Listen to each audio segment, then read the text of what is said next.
Dear learners, আজকে আমরা class 10-এর প্রথম chapter a letter to god চ্যাপ্টারের সামারি দেখব।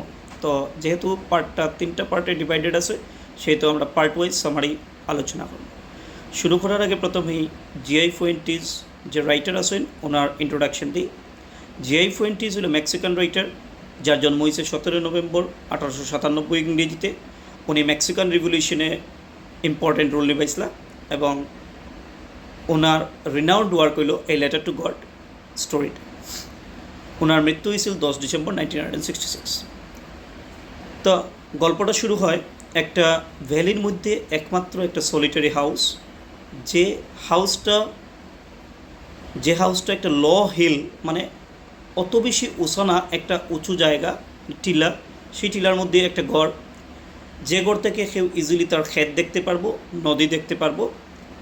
সেই গড়ের মধ্যে আজকে আমরা এই গল্পের যে হিরো ল্যাঙ্কো, সেই ল্যাঙ্কো গড়। এটা ল্যাঙ্কো একজন কৃষক, যে কৃষির উপর নির্ভরশীল।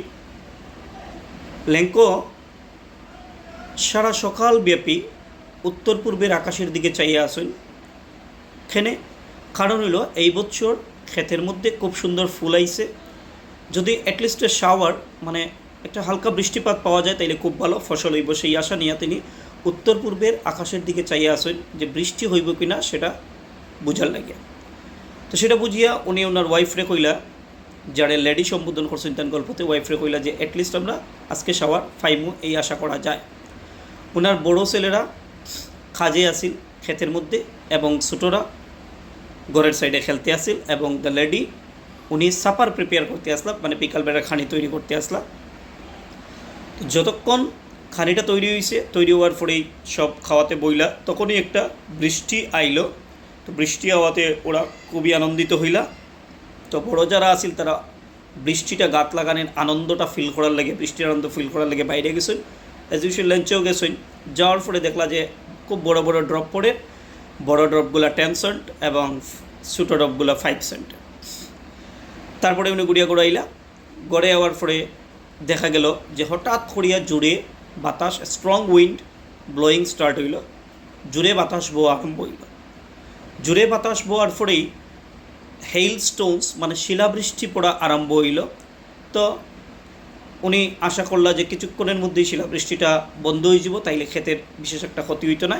কিন্তু দেখা গেল না, 1 ঘন্টা অবধি শিলাবৃষ্টি হইল। যে বৃষ্টিটা তার বাগানে, তার গড়ে, হিল সাইড, কর্নফিল্ড, হোল বেলি, পুরা উপত্যকাতে ছড়াইয়া পড়লো, ক্ষেতের মধ্যে ছড়াইয়া পড়লো সেই বৃষ্টিটা। এবং এটা এই হেইল স্টোনসটায় পুরা ক্ষেতটারে একদম ঢাকিলিছে, ঠিক যেন লবণে ঢাকিলিছে, সাদা হোয়াইট হয়ে গেছে ক্ষেতটা। গাছের মধ্যে একটা পাতাও রাখছে না, গাছের সব কিছু মোটামুটি জড়াইয়ে ফেলাই দিছে সেই হেইলস্টোন, একটা পাতা পর্যন্ত রাখছে না। তো এই যে ডিজাস্টার, এই যে ডেস্ট্রাকশন, এই ধ্বংসটা দেখিয়া তিনি তার ছেলেরে কইতে লাগলা যে যদি কোনো পোকা, গ্রুপ অফ লকাস্ট পোকায় যদি ক্ষেত নষ্ট করতো তাইলেও অত বেশি ক্ষতি করলো না নে এই হেইলস্টোনে যেভাবে আমরা ক্ষতি করছে। এই বছর আমরার পরিশ্রমটা বিফলে গেছে। There are no one who can help us. তাই কইলা যে কেউ নাই যে আমরারে সাহায্য করব।